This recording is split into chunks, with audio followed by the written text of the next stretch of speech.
So I just happened to start recording right now. Not exactly randomly, but or arbitrarily, but without planning it. I found out what time it was when you did. It's been an interesting day. A lot of challenging situations, personalities, very powerful, impressing upon me the gravity of their capabilities and power, and how this expresses itself in one-on-one relationships or group dynamic relationships seems to be through auric fields that we feel, but that constrict us, or through the usage of words or semantics, grammar, being able to reinforce what we want to have happen by articulating our request in a certain way that it is simultaneously a request and taken for granted as something that's also an entitlement, or is a demand, or there's a consequence if this request is not heeded, is implied or insinuated. And all of this, I think, is what we would call the force.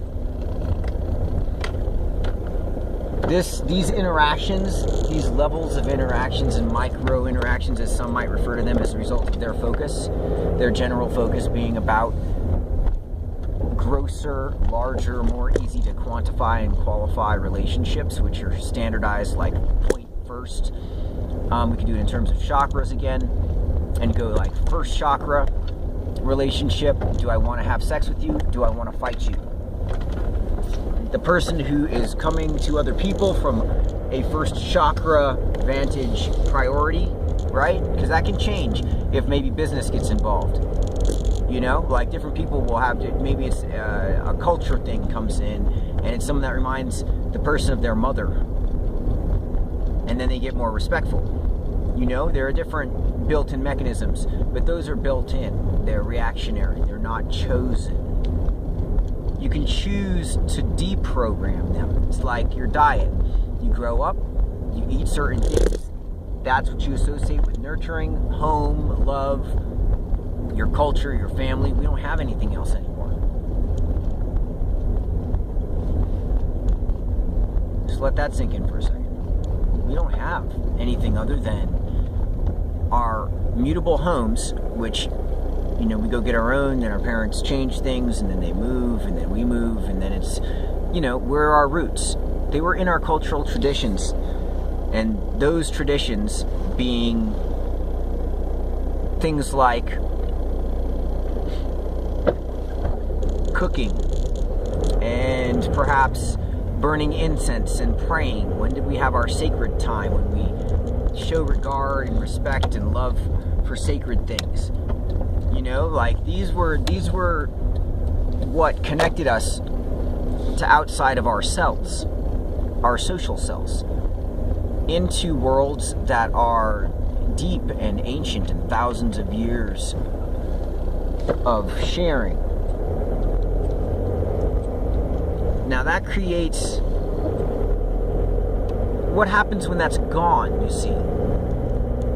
How do we quantify missing something that we didn't know existed, first of all?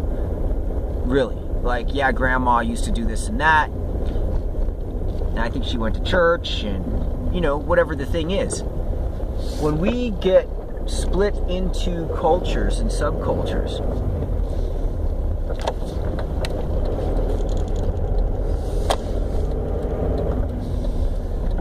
when we get split off in a way that results in us losing touch with our culture, with our what connects us to our ancestors, not just our DNA, but like the knowledge or the beliefs or the values or the ways of living in this world that our family cultivates over a long period of time, like generations upon generations. So what do we do when that's no longer there? Well, if someone replaces that with a new kind of culture, they can control the narrative for our very existence.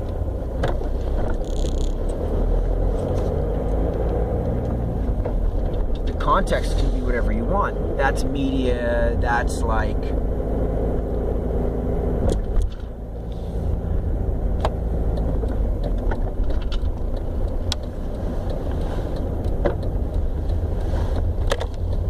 movies, TV, news, Google, anything where there's an interface that can shunt how we look for what we look for, and then put things in different areas based upon who has the most money to afford to be able to buy that realty space.